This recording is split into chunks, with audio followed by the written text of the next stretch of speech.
A few videos ago, we derived the most general expression for the Lebon's rule.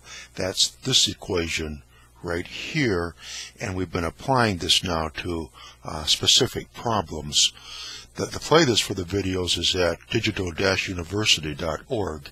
If you go there and click on free calculus videos, and then from there scroll down to where it says differentiation of integrals, you see the first 3 videos in the series.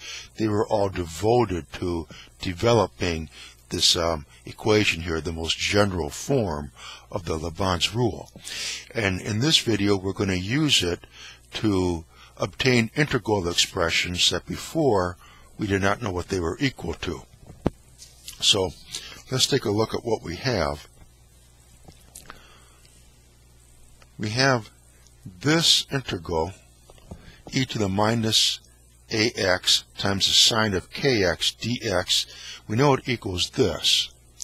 Now what we're going to do is, we'll call this integral I.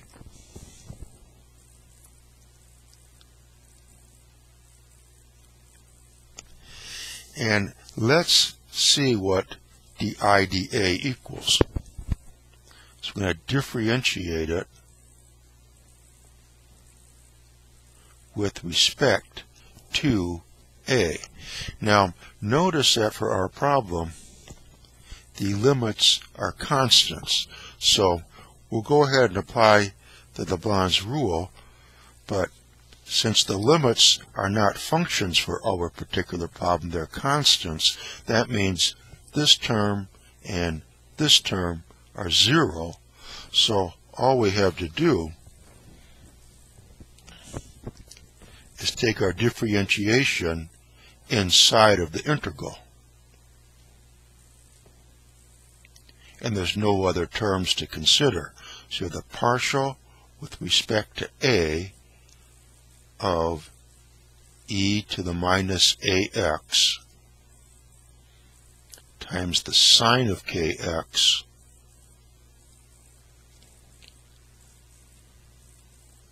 dx. From the Lebon's rule, there are no other terms. This is 0 and this is 0 because our limits are constants, not functions. Now what does this equal? Well, we differentiated this side of our equation with respect to a, so I have to differentiate that side of the equation with respect to a.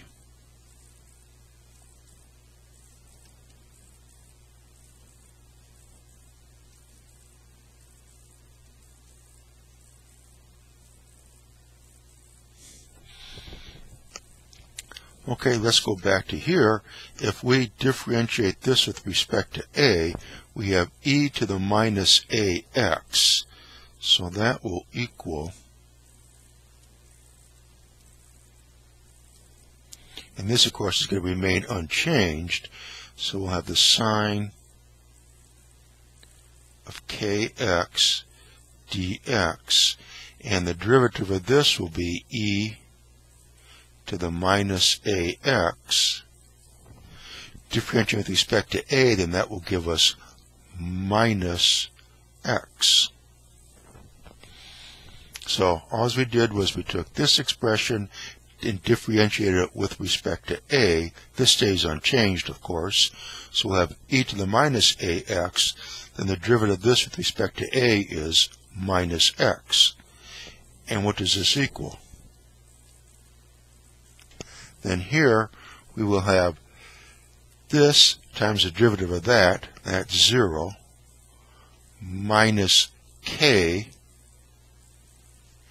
times the derivative of this with respect to a. That will be 2a, divided by the denominator squared.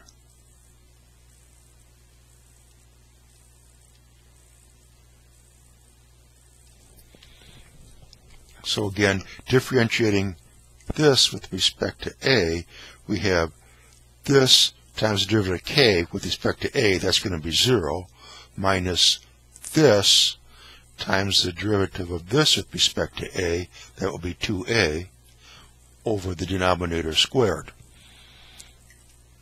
So this is just minus here.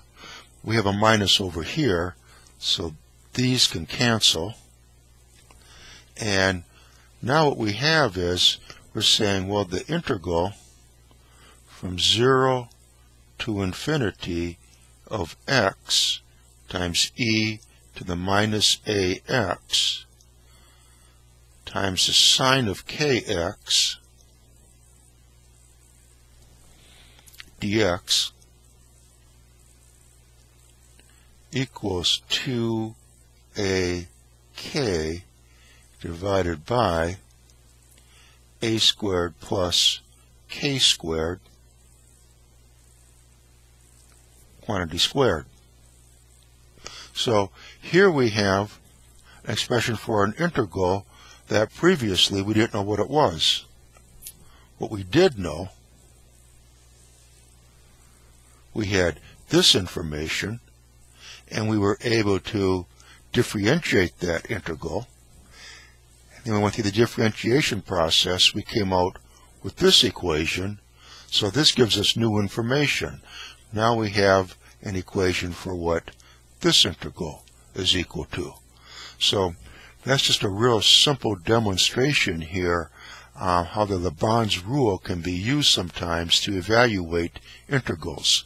And in the next video we'll have another demonstration. What we'll do in the next video is we'll come back, consider the same equation. But let's see what happens then if we take the differential, or take the derivative of the integral, not with respect to a, but with respect to k. But let's save that, and we'll come back and tackle that in the next video.